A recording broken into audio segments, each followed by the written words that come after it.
So Simmers, welcome back to a brand new video. My name is Ro, I make a lot of Sims videos. I hope you enjoy. It is almost time. The highly anticipated game inZOI is about to start their early access, meaning that from March 28th onwards, you can enjoy the game in its early development. I was very lucky to be given early access, meaning that I have already been able to play around with the game a little bit. And I will continue to play around with the game in the coming week on my streams. And in today's video, I would like to share my experience with you, so it can hopefully help you decide whether this game is something for you. In this video, I'll cover a general overview of what the game has to offer and how it relates to, well, the only other live sim of this scale, obviously The Sims. Additionally to this video, I will be releasing 3 separate videos on my first look on creating a ZOI, building, and gameplay. So if you're interested to see a little bit more in-depth experience and my real-time reactions to things, feel free to subscribe to my channel so you don't miss those. With all of that out of the way, let's actually dive into the video. Obviously, the graphic style of this game is vastly different than what we are used to with The Sims 4. When I first saw the game and I saw previews, it gave me a little bit eerie and uncanny valley vibes. And to be honest, from what I've heard of a lot of other people, you guys feel the same. However, upon playing the game, I'm starting to realize why they went for this graphic style, and I'm actually starting to like it. The whole goal of inZOI, which is their main differentiator from The Sims, is that they are focused on realism.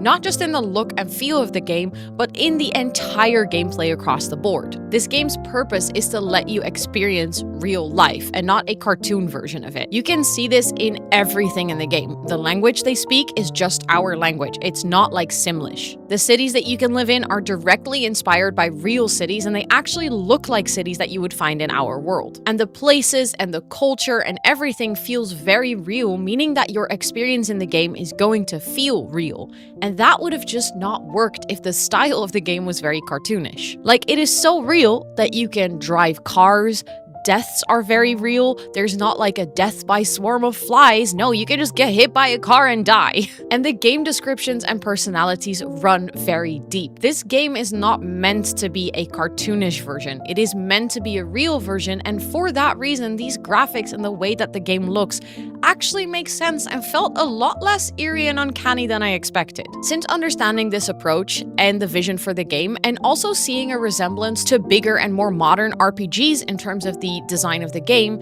I am understanding it more and I'm actually liking it more. To be honest, I think for me personally, this is one of the most interesting things to see unfold, because I feel like this game is almost fitting with a niche of simmers that enjoy a wide variety of games. I wonder if the average, more casual simmer will actually be into this type of gameplay, specifically if you see the look and feel and just the realism of it all. So let me know in the comments down below what your thoughts are on this, and if you are actually looking forward to something that offers you such a real experience. Another thing that I wonder about is if the casual, more average simmer is going to even be able to play this game at all, because the specs that you need for your PC to run this game are pretty heavy. I have an incredibly beefy PC. I'll make sure to link my specs in the description down below, but my game couldn't run on ultra settings when I was trying to record at the same time. Like, my camera would start lagging because the game, specifically in the gameplay and building experience where it was loading the open world, would just not be able to handle it. Like, I would get an encoder overload on my recorder, and this is all due to CPU power, and I have a Ryzen 7 CPU, so technically I could upgrade to a Ryzen 9. It's not like I'm already fully specced out, but an average player is not going to have these specs. And obviously you can turn the game performance down, but I'm really intrigued to see how this is going to affect your experience with the game and whether it will be enjoyable. Like I said, specifically the CPU is going to be crucial for running this game. Obviously a nice graphics card is going to help because it can help you turn the graphics up, but in the end you can play with lower graphics on any game. We've seen this with The Sims and it's actually pretty okay. But as soon as the game starts to lag and you cannot smoothly play through the game itself, that's the point where people start to give up. And I'm really interested to see if this game is going to be able to stand that test of time, to see if those casual players will upgrade for this game. Again, I would love to hear your thoughts about this, so feel free to hop in the comments and chat about it together.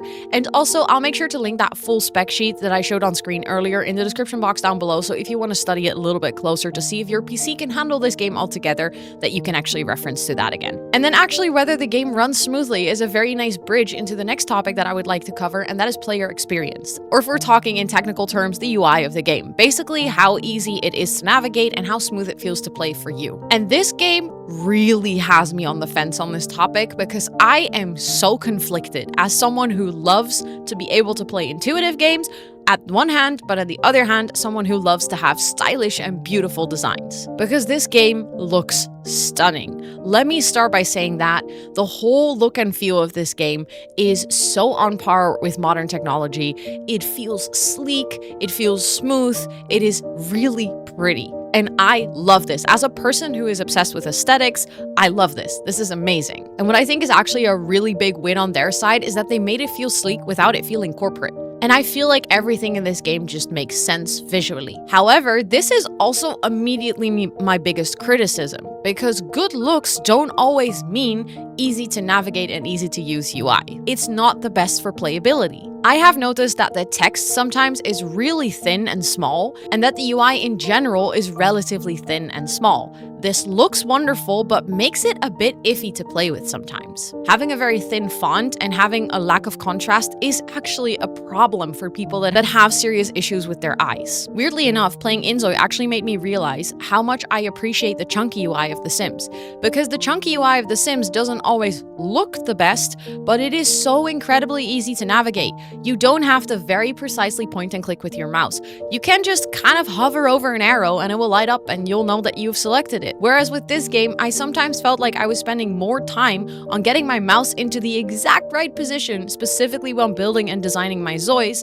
rather than actually enjoying the gameplay. Other than the actual UI and the look and feel of it giving me a bit of a mixed feeling, the game itself feels relatively intuitive. Like, things were easy to find, they were where I expected them, and actually I discovered a bunch of features without actively looking for them simply because they were just in a sensible place, and when I stumbled upon them, I realized it made sense for them to be there. I think the main challenge with this game is the fact that you can do so much. You can do a lot, specifically when it comes down to customization. Like, you can literally customize the UI. You can move parts of the UI around on your screen. You can customize basically anything and everything. And this is great, but it also means that there's a lot of UI going on. There is a lot on your screen. And I play on a pretty big monitor, but I can only imagine if you have a smaller screen, how much real estate of your screen this is going to take up. And that might make the game feel a little bit overwhelmed and a little bit cluttered. However, it's kind of a sacrifice that you have to make. If you want a lot of options, you're going to have to place them somewhere. And again, I just feel like they've made a visionary choice here where they want this game to feel real, meaning that you can customize a lot, which is amazing, but it comes at a cost. I think this will get better the more that you play the game, simply because you're going to get used to the UI. You're going to get used to where you can find things. You're going to get used to where things are located, and that will make it easier to navigate, meaning that your player experience will probably improve from the first moment that you start, and the player experience from the moment that you start already is like a solid 7. Then moving on to the first actual big topic of the game itself, and that is the character creation. I would say that the character creation felt as expected, like a base game version of this game, which is not a bad thing by all means. I just feel like we are all so spoiled with having endless options in The Sims because of all the base game updates, probably owning quite some DLC, and because of that, we're all used to a huge variety of choices in terms of hair, in terms of clothing, and that is something that I immediately noticed in inZOI is it's not as extensive as it is in The Sims, which makes sense because we're literally comparing a brand new game to a game that's been out for 10 plus years. However, I do feel like inZOI did something really smart here because they gave us a really wide variety of basics that you can then fully customize with creating different colors, creating patterns, etc. Meaning that even though the initial set of items you get is limited, you can customize it so far that it basically feels endless. And I think with potentially getting DLC or in-game purchases in this game, eventually this library will grow, and I think that's a right way to go. I like the fact that the base game options feel very solid and it doesn't feel like you're actually missing anything, so I think this was a right choice to do. I was still missing small things, but nothing that would keep me from playing this game. They were all nice to have things, and the most important and expected features are there. The customizability for ZOIs is actually pretty high, and it gives you the options to create very different looking characters. Something that I've also noticed is that they are actively listening to feedback on this, because when they initially released their character creation as like a demo, a lot of people gave them the feedback that the body types weren't diverse enough. And in this version of the game, you can already see that they have heavily improved on this, and there is many more body types available. For things like this, I would still like to see more customizability, almost like you can customize the face of your ZOI. I would like to be able to customize the body a bit more, instead of just picking from certain presets. This goes for things like skin tones and stuff as well. I think in general, because there is just such a wide variety of people on this planet, going with presets is never gonna satisfy everyone. It's never gonna give people the power to truly create a person. And I think if this game is tailored toward realism, the best way that they can go for this is just like they've been doing with the rest of the game, and that is go for full customization. There were actually certain things in KRAFTON that really pleasantly surprised me though. Things like being able to layer clothes. This is something I've been asking for in The Sims basically since I started playing, and the fact that this game just has it from the get-go is absolutely phenomenal. Next to that, being able to customize hair with different tones and like highlights and lowlights, and customizing the length of a certain hairstyle, meaning that one hairstyle technically is multiple. Next to that, you can customize your watches, which is something that they've for now only implemented on the watch feature, but at the same time, the philosophy behind it of being able to customize certain items so you don't have to mod your game, you don't have to purchase 5 million DLCs to get more variety is something that I really support and I really love. And then I think above all, the thing that surprised me most and literally made me fall in love with this game from the get-go is like the trait or the personality system in this game. Like the way that the personality is built up, it really feels like you're building a person. There's like a deeper core level of ambition in their life. There is something about their personality that will indicate whether they're like a bit more prone to routine or whether they would love to explore, and it really feels like you're creating someone. Like there is personality there rather than just a random stack of traits that is then not really gonna influence your gameplay. I feel like as you're creating your Zoe, you're immediately already noticing what I'm doing here is gonna matter for the rest of my gameplay experience. And that was something that I personally didn't even think I was missing in The Sims, but now that I've experienced it with inZOI and realized how much fun I had with it, I will be missing it in The Sims. I am super stoked to explore more of the personality types that this game has to offer, because in creating my first Zoe, I try to create myself, because isn't that what we all do in life simulators? We always start with creating ourselves, or maybe that's just me, but I tried to create myself and tried to create a Zoe that shared like the same values and personality that I have in life. But there are so many incredible options that I feel like there is going to be a lot of gameplay that you're just gonna experience through creating different types of Zoes. And because of all of this, something that really positively surprised me is that in The Sims, I'm not really a cast person. I create a sim quickly and then I start with the building and the gameplay. I don't really have a lot of interest in spending hours upon hours in casts. But with inZOI, without knowing it, I accidentally spend 2 hours creating my Zoe and exploring the game and exploring all the different personality types, and I was having so much fun with it. And this is something that actually took me by surprise because, like I said, I'm usually not the person to enjoy this part of the game that much. Moving on to the part of the game that I do usually really love, and that is building. In The Sims, this is what got me into playing the game in the first place. I am a huge builder, and I absolutely love to spend hours upon hours building. This meant that I went into inZOI's build mode with quite a critical look, because this is the part of the game of which I had the highest expectations and also of which I just know the most in comparison to the other. And after a little bit of consideration, for now, I think I'm gonna have to land on a neutral stance towards the building in inZOI. I can see how there is one feature in build mode in inZOI that everyone is gonna love, but actually makes me feel neutral about it. And that is the color wheel. I think this might potentially be one of the most requested features for The Sims 4, specifically for build mode. Please give us the color wheel from The Sims 3 back. And inZOI is here to deliver. However, I am maybe one of the few people that does not want that color wheel, because having that much choice and that level of customization when it comes to building just overwhelms me and makes me want to quit. And I feel like inZOI didn't just go one step, they went 10 steps with the color wheel. Because there was a moment where I was experimenting with customizing furniture, and I realized that you could customize not just the bedding and the frame, but that you could customize the duvet, the mattress, the 2 sets of pillows, and the frame separately. Meaning that for one item, I had to make what felt like 20 choices to make it match together as well. And this was the moment where I wouldn't say gave up on build mode, but realized that if I wanted to spend any time playing this game before making first review videos like this, I would actually not be able to spend all the time in build mode because it was so much choice.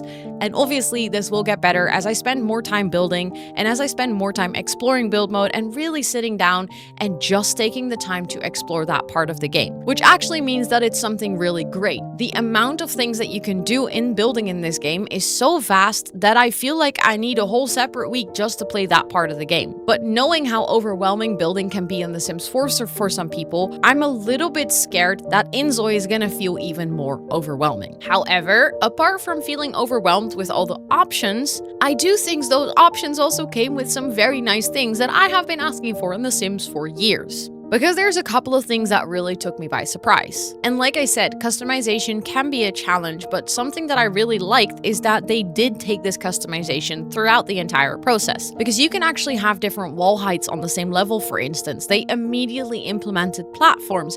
They already shared that they are actively working on trying to push the boundaries of this game as much as possible to give you as much creativity as possible. So on one hand, this can create an overwhelming experience, but on the other hand, this can also unlock so much creativity from people that I feel like in The Sims sometimes gets limited because build mode just has its limitations.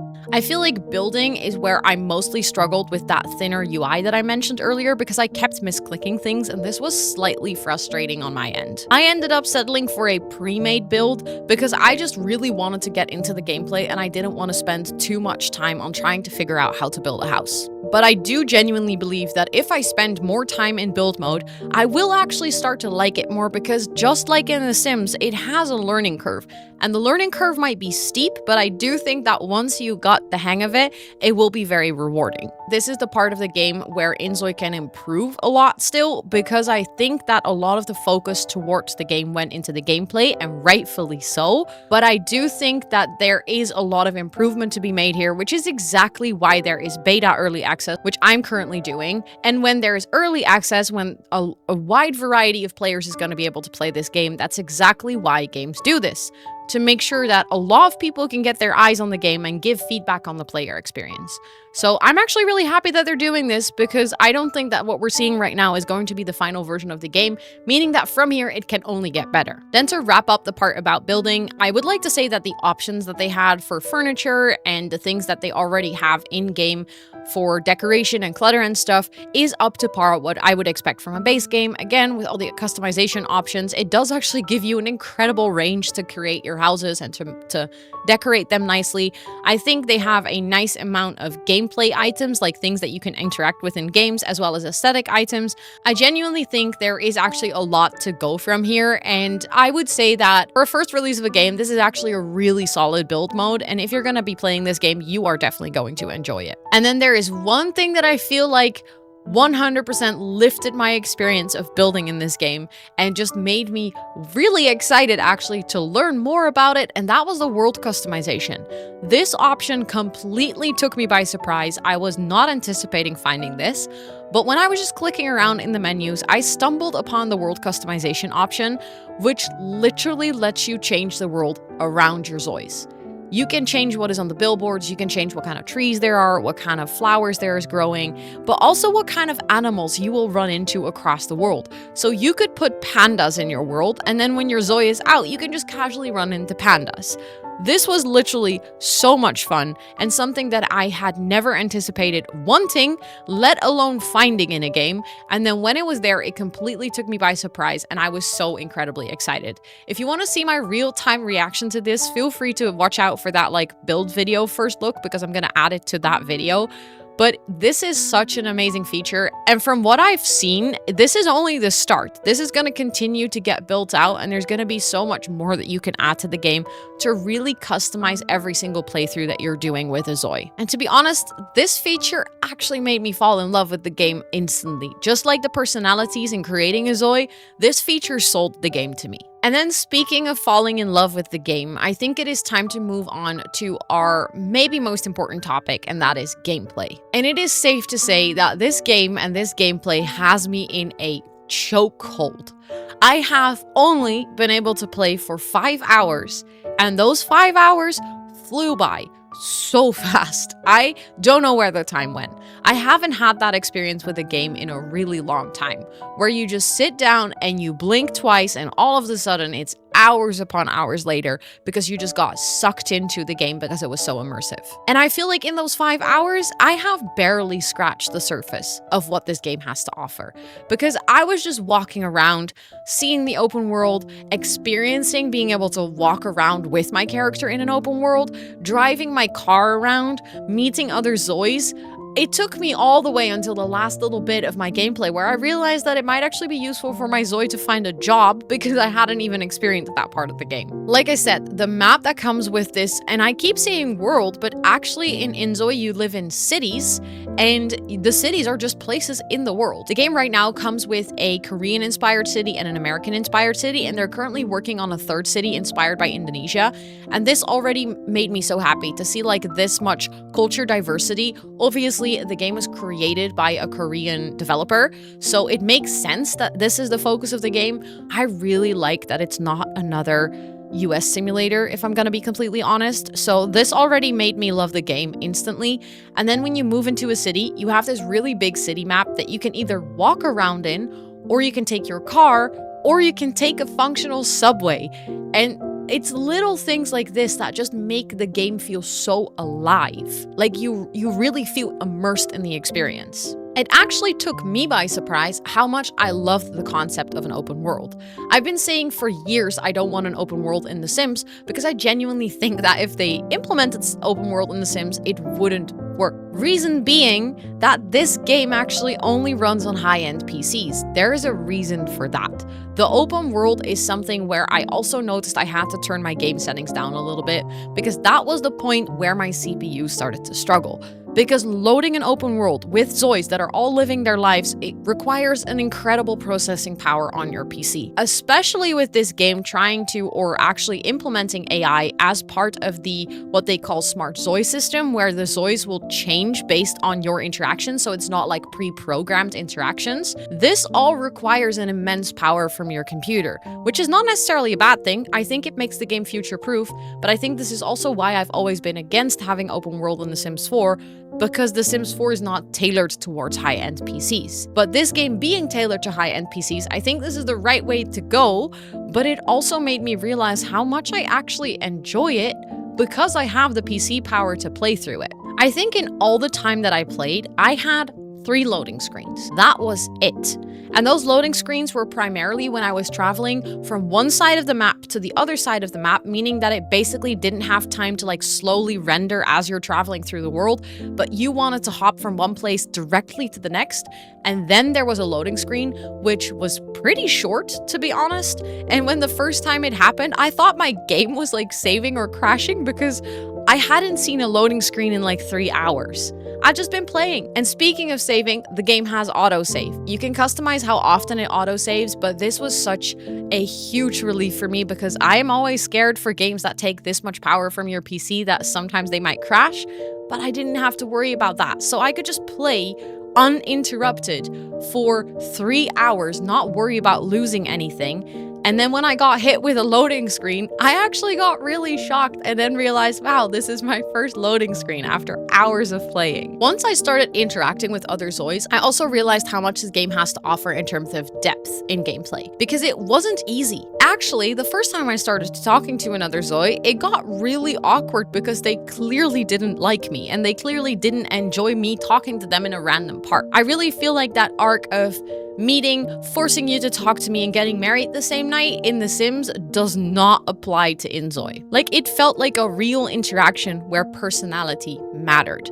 If your ZOI wasn't compatible with the ZOI that they started talking to, the ZOI would just walk away and be like, please don't talk to me again, and it wasn't like really possible for you to continue interacting with them. Then something else that I really liked is that the character sheet of ZOIs is really extensive. Not just giving you like the general information about the ZOI that you were talking to, By the way, you actively need to get to know them to fill that character sheet first.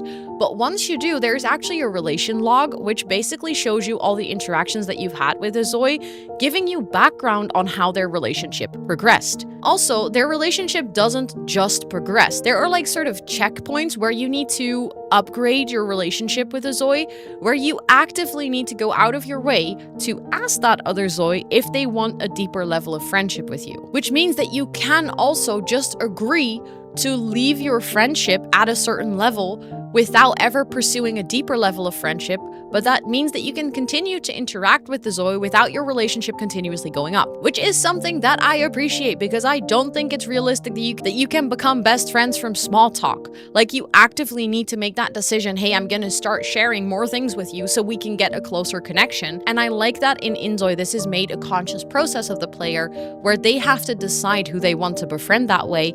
And it also doesn't work every single time. Not every ZOI wants to move to that next relationship stage with you. Apart from ZOIs interacting with each other, the world is also incredibly interactive. Like I already earlier mentioned, in world customization, you could set up what kind of animals you would like to be able to run into. Obviously, I set mine to cats, and then at one point I went to a random park and it was just filled with cats. There were so many cats walking around and sitting there, and you could feed them and pet them and go say hi. And I don't think I've ever been more excited for anything in a game in my entire life.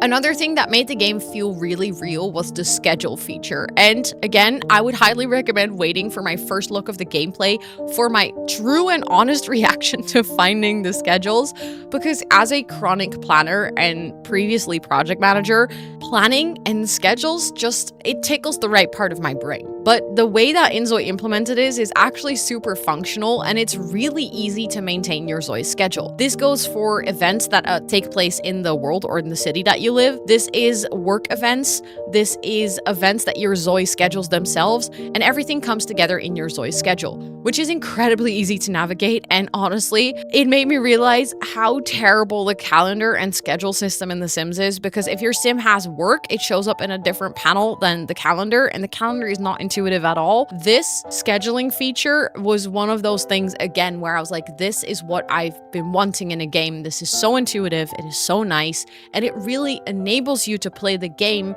in a way where you don't have to worry about all the things that you have to stay on top of, like managing your life.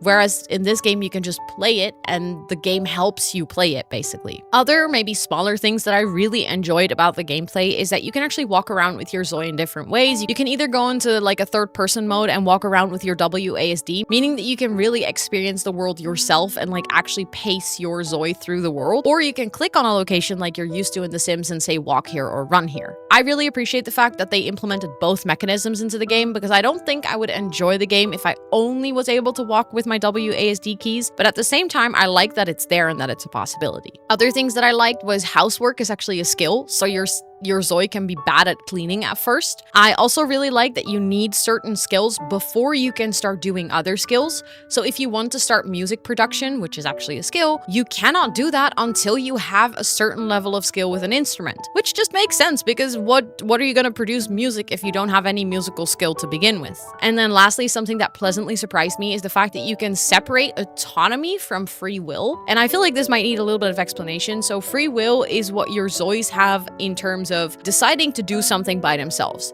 They will decide to use a computer to play a game, or they will decide to talk to another ZOI. However, the autonomy part is solely about their needs. So you can turn off that your ZOIs will automatically go get something to eat or automatically go to sleep based on their needs in the game. And I never realized that this was something that I needed until I had it, because I absolutely hate it in The Sims when it's like 2 p.m. on a Sunday afternoon and your sim is doing fabulous and all their needs are good.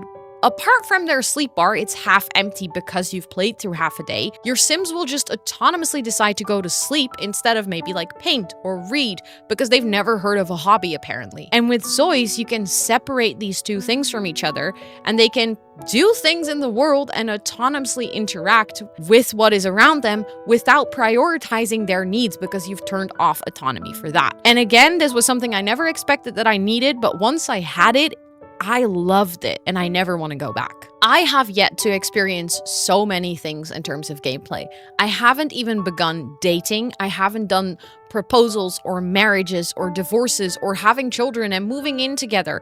I haven't played through an active career in this game, even though a lot of the careers are in fact active. And I already saw in the Discord where all the creators are chatting with the early access that you can get arrested and go to jail, and that you can accidentally steal things, and that you can go shopping, and there are so many things I have not explored, and I cannot wait to play this game some more. Like, my hands are itching to continue playing. So like I said, I will be exploring this game some more over on my Twitch streams, where I cannot wait to share my real-time experience of the game with you guys, so that you can also see if this game is something for you to play, or maybe you're already playing it at that point and we can actually enjoy it together. But feel free to come over to my Twitch streams. I will link my channel in the description box down below. I stream every Monday, Wednesday, Friday for gaming in the evenings on Dutch time, so CET or CEST. And feel free to come hang out. I would absolutely love to see you there. I'm super curious to hear your thoughts, either there in chat or here in the comments. But now that we've covered all the most important aspects of the game, let's actually draw a little bit of a conclusion to wrap this video up. Because I can imagine that you might be wondering, if you love The Sims, whether you should be playing inZOI. And I think there's a couple of things that might help you make this choice. Firstly, I think that you have to consider if you have a device, whether that be a computer or a laptop, that is powerful enough to run this game. If the answer to that is yes, then I would say, are you looking for a game that gives you more depth and more realism than The Sims? If that is something that you are not necessarily looking for, something that you don't think you will enjoy, then maybe this game is not for you, and that's also completely fine. However, if that is something for you, I would just say give it a try. Why not? Just install the game, try it out for yourself, and see if you like it, because I think that is the best way for you, where you can decide whether it's something that you will enjoy. If the answer to the first question, being that you don't have a device that is powerful enough to run this game, is no, I think that you're actually going to have to do some thinking for yourself. And my personal advice, and again, I would say wait until this game is out of early access before you start upgrading your computer to actually be able to play it. There's a couple of reasons for this. The first one being, the game actually might be optimized, so the specs that you might need to run this game might actually go down. I don't expect them to go down a lot, but obviously, a game in early access isn't fully optimized yet, and there might actually be a situation where your current PC doesn't match up to it now, but maybe in like a year when this game comes out of early access, your PC might be able to run it on the lowest specs. Again, this is me just predicting. I'm not saying this is going to be true, but it might be something worth taking into consideration. And then secondly, I think when it comes down to things like bugs and crashes and all of those things, they're probably going to happen a lot more specifically in the early phases of early access. That is something why developers make a game in early access, because it is actually humongously helpful for them if a lot of people play a game and then they get a ton of bug reports, meaning that they can fix things before the official release. However, that also means that if you are not certain if you want to, like, you know, make a big investment to upgrade your setup, then maybe don't do it in the phase where there's still going to be lots of bugs and crashes, because that might not be the optimal phase to experience this game. If you already have a PC that can run it, then of course play it and enjoy it and report all the bugs that you find along the way, but I wouldn't necessarily advise you to fully upgrade your setup as of now. However, feel free to continue following either me or other creators that are going to cover this game to continuously learn about this game and see if it's something for you. If then in a couple of months' time you feel like this is a game you really want to play, feel free to upgrade your setup at that point, because then you also save yourself a lot of frustration of having to play through bugs and crashes. Let me know in the comments down below if you are planning to play inZOI, what feature you're most excited about, and if there's anything in this video that took you by surprise that you would love to experience yourself. If you like this video, feel free to toss it a cheeky like, and again, if you don't want to miss more inZOI videos that I'll be releasing over the coming few days, feel free to hit that subscribe button and notification bell, and don't forget to come hang out in my Twitch streams to experience this new game live with me. Thank you all so much for watching, and I will see you on the next one. Bye everyone!